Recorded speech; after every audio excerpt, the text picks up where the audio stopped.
Friday Vidéo, bonjour. Aujourd'hui, un nouvel épisode pour parler du partage, la révolution du partage. Est-ce que vous êtes prêts à partager?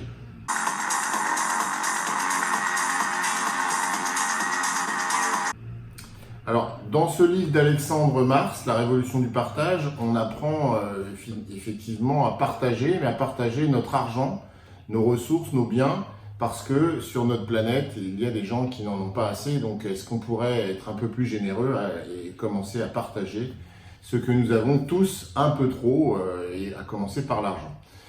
Au-delà de ça, qu'est-ce que vous partagez, vous? Est-ce que votre entreprise partage? Est-ce que sur vos bénéfices, vous donnez à des associations? Est-ce que vous êtes engagé avec des ONG?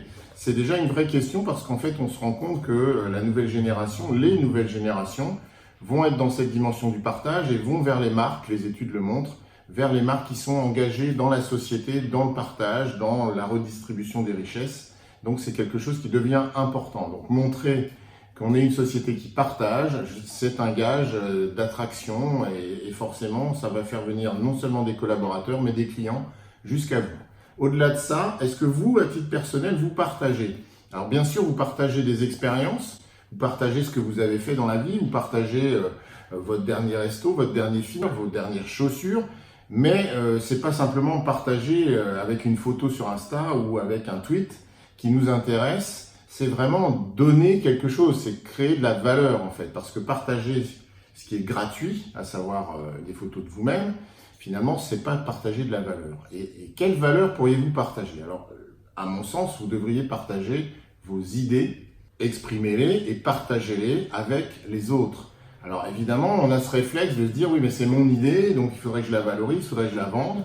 Mais à mon sens, l'idée n'a d'intérêt que si elle est justement partagée par les autres. Et c'est là qu'elle prend de la valeur.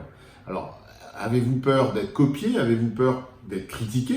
Ou de faire le bad buzz si vous avez une idée qui est un peu différente, un peu tranchée?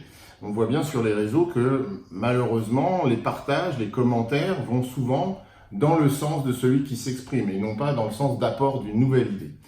Et partager, c'est partager ses richesses, sa valeur. C'est ça qui est intéressant, qui en donne aux autres.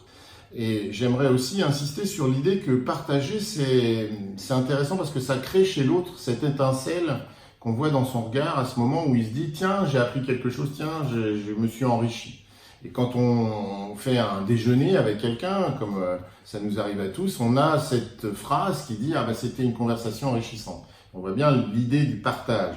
Et la deuxième chose que je voudrais ajouter, c'est finalement que le partage, c'est un jeu infini. C'est-à-dire qu'une fois que j'ai commencé à partager, on ne sait pas jusqu'où ça va. Donc plus on partage et plus on entraîne ce mouvement infini. Et je crois que là-dessus, on rejoint l'idée justement d'Alexandre Mars, qui est d'initier le partage. Et puis ensuite, ça va faire cet effet boule de neige qui va finalement générer cette révolution et changer le monde.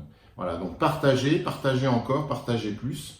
C'est sûrement une solution pour nous tous. Et moi, je vous invite dans ce Friday vidéo une nouvelle fois à partager dans les commentaires. Merci et à bientôt.